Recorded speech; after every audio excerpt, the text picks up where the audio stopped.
Les conclusions du rapport de l'évaluation nationale des risques que nous présentons aujourd'hui marquent une étape déterminante dans la lutte contre le blanchiment de capitaux et le financement du terrorisme en Haïti. L'aboutissement de cet exercice, qui a démarré en mars 2024, dénote un engagement sans faille des autorités compétentes du pays, tant dans le secteur public que dans le secteur privé. Cette évaluation nationale des risques constitue un exercice structuré, conduit selon une approche fondée sur les risques et conforme aux standards internationaux. Elle repose sur une analyse méthodique des menaces, des vulnérabilités et des conséquences à partir de données collectées auprès des institutions compétentes et traitées au moyen d'outils harmonisés.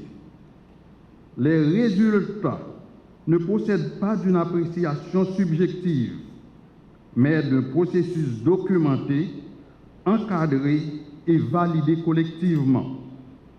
Je tiens à exprimer notre reconnaissance à la Banque mondiale pour l'assistance technique apportée dans le cadre de cet exercice. La mise à disposition de l'outil national d'évaluation des risques, l'accompagnement méthodologique et les orientations techniques fournies tout au long du processus ont contribué à assurer la cohérence, la robustesse et la crédibilité du travail réalisé. La présentation des conclusions du rapport de cette première évaluation nationale des risques de blanchiment des capitaux et de financement du terrorisme constitue une étape majeure pour notre pays. Ce document n'est pas un simple rapport technique, c'est un miroir qui nous renvoie une image claire et objective de notre situation. Il nous montre où nous en sommes, quels sont nos risques et faiblesses, mais aussi quels sont les acquis et les capacités sur lesquelles nous pouvons nous appuyer pour renforcer notre dispositif. En réalité, cette évaluation ne révèle pas des faiblesses inconnues. Elle vient surtout confirmer et documenter de manière méthodique un certain nombre de vulnérabilités qui avaient été relevées par les évaluateurs du groupe d'action financière de la Caraïbe lors de la dernière évaluation mutuelle d'Haïti. Les conclusions de cette évaluation sont précises. Le niveau global de risque est élevé. Les menaces sont fortes. Les vulnérabilités existent. Cependant, ce constat ne doit pas être interprété comme un aveu d'échec. Il doit être compris comme un acte de responsabilité. Un pays qui maîtrise ses risques est un pays qui se donne les moyens de les mitiger. La Banque de la République d'Haïti assume pleinement ses responsabilités dans cette lutte. Depuis l'intégration définitive d'Haïti au GAFIC en octobre 2001, la BRH agit pour protéger l'intégrité du système financier national. Elle supervise les banques et les autres institutions financières. Elle contrôle la conformité aux obligations de vigilance. Elle exige des dispositifs internes robustes. Elle renforce les exigences en matière de gouvernance, de contrôle interne et de gestion des risques. Plus en amont, elle assure le contrôle d'entrée à travers une étude minutieuse des dossiers d'agrément. La BRH investit également dans la formation continue de ses cadres et de ceux du secteur financier. La lutte contre le blanchiment et le financement du terrorisme n'est pas une expérience figée. Les typologies évoluent, les techniques se perfectionnent, les risques se transforment. Donc, nos compétences doivent évoluer au même rythme et notre vigilance doit se renforcer. C'est avec une profonde conviction et une grande satisfaction que je prends la parole en cette occasion, qui marque une étape cruciale dans le renforcement de l'intégrité du système financier de notre pays, contribuant ainsi à sortir Haïti de la liste grise du groupe d'action financière. En effet, la présentation d'aujourd'hui des conclusions de l'évaluation nationale des risques de blanchiment de capitaux et de financement du terrorisme ne constitue pas un simple acte administratif. Elle représente l'aboutissement d'un engagement solennel pris par le gouvernement haïtien envers la communauté internationale. Pour la première fois, Haïti dispose d'un diagnostic rigoureux et méthodique de ses vulnérabilités face au blanchiment des capitaux et au financement du terrorisme. Ces phénomènes qui constituent un frein majeur à la stabilité socio-politique, la sécurité et la croissance économique inclusive et durable. Cette évaluation réalisée par une équipe multidisciplinaire de plus de 35 cadres haïtiens issus du secteur public et du privé représente des mois d'efforts collectifs, de rigueur analytique et d'engagement soutenu.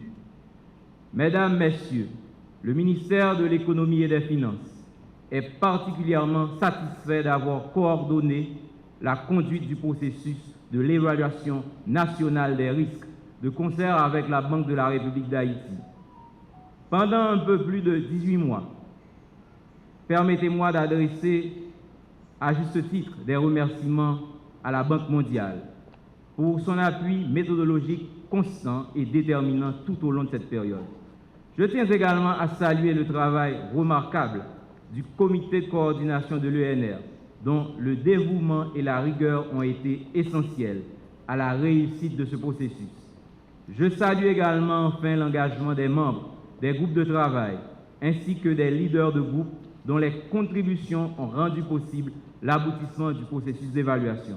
Je tiens à exprimer, au nom du gouvernement de la République, notre profonde reconnaissance à la Banque mondiale pour l'assistance technique qu'elle a apportée dans la réalisation de cet exercice. Par la mise à disposition de l'outil national d'évaluation des risques, par l'accompagnement méthodologique et par les orientations techniques fournies tout au long du processus, la Banque mondiale a contribué à renforcer la rigueur, la cohérence et la crédibilité internationale de notre démarche. La conduite de l'évaluation nationale des risques traduit notre volonté de transparence, de responsabilité institutionnelle et d'alignement sur les standards internationaux.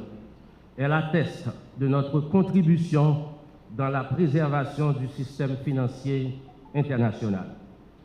Mesdames et Messieurs, cette évaluation nationale des risques constitue une étape déterminante dans la consolidation de notre dispositif de lutte contre le blanchiment de capitaux et le financement du terrorisme. C'est avec un sens profond de responsabilité institutionnelle que je prends la parole aujourd'hui à l'occasion de la présentation officielle des conclusions du rapport de l'évaluation nationale des risques en matière de blanchiment de capitaux et de financement du terrorisme en Haïti. Je tiens d'abord à saluer très respectueusement la présence des autorités de l'État qui sont dans cette salle, dont leur participation active à cette activité témoigne de l'engagement du gouvernement à renforcer la transparence financière, l'intégrité et la gouvernance publique dans notre pays. C'est un signal fort envoyé à la communauté nationale et internationale quant à la volonté de l'État haïtien de poursuivre les réformes nécessaires dans la lutte contre la criminalité financière. Mesdames et Messieurs, l'évaluation nationale des risques constitue un outil stratégique essentiel permettant d'identifier les secteurs les plus exposés, d'évaluer les menaces et les vulnérabilités du système financier et d'orienter les politiques publiques vers des actions plus ciblées. Dans le cas d'Haïti, cette démarche revêt une importance particulière. Notre pays évolue dans un contexte où les défis économiques et institutionnels rendent parfois plus fragiles les mécanismes de contrôle. Il devient donc indispensable de disposer d'un diagnostic rigoureux afin de mieux protéger notre système financier et de préserver la crédibilité de nos institutions. Le rapport de l'évaluation nationale des risques est le résultat d'un travail collectif mené avec la participation de plusieurs institutions de l'État, des autorités de supervision financière et des partenaires techniques internationaux. Les conclusions de cette évaluation que nous présentons aujourd'hui constituent un outil d'orientation stratégique pour l'action publique. Elles permettront de renforcer la coordination entre les institutions et d'améliorer l'efficacité du dispositif national de lutte contre le blanchiment des avoirs. L'UCREF, en tant que cellule de renseignement financier, demeure pleinement engagée aux côtés du CNLBA dans cette mission. Toutefois, la lutte contre le blanchiment de capitaux ne peut être l'affaire d'une seule institution. Elle exige une coopération étroite entre les institutions publiques, les institutions financières et les secteurs économiques. Nous sommes aujourd'hui ici pour présenter le rapport d'évaluation nationale des risques en matière de blanchiment de capitaux et de financement du terrorisme.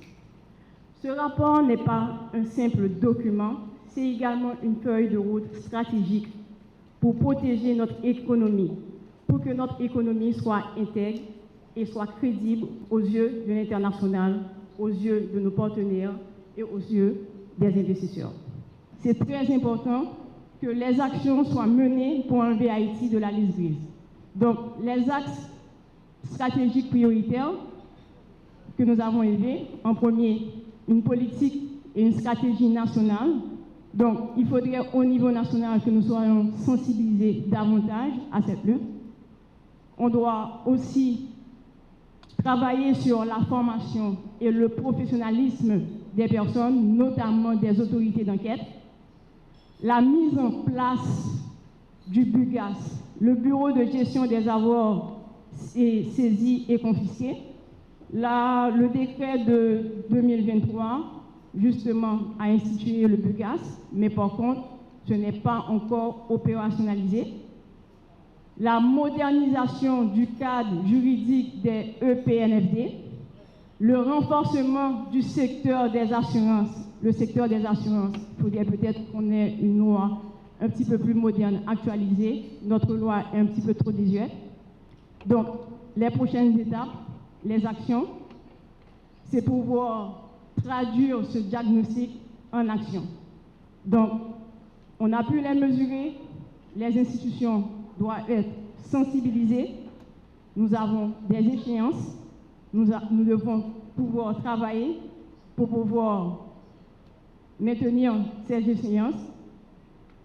Et on doit aussi travailler pour que, justement, nous pouvons renforcer la coopération entre les institutions, notamment dans les statistiques, notamment en matière de collaboration. Oui, il y a une collaboration, mais par contre, il y a aussi une collaboration qu'on doit avoir dans la transmission des informations, peut-être sur une base régulière. Comment on va faire?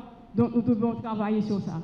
Donc, est-ce que c'est possible aujourd'hui que les pouvoirs publics prennent des engagements, le secteur privé, le PNFD, et aussi travailler un petit peu plus avec les partenaires internationaux?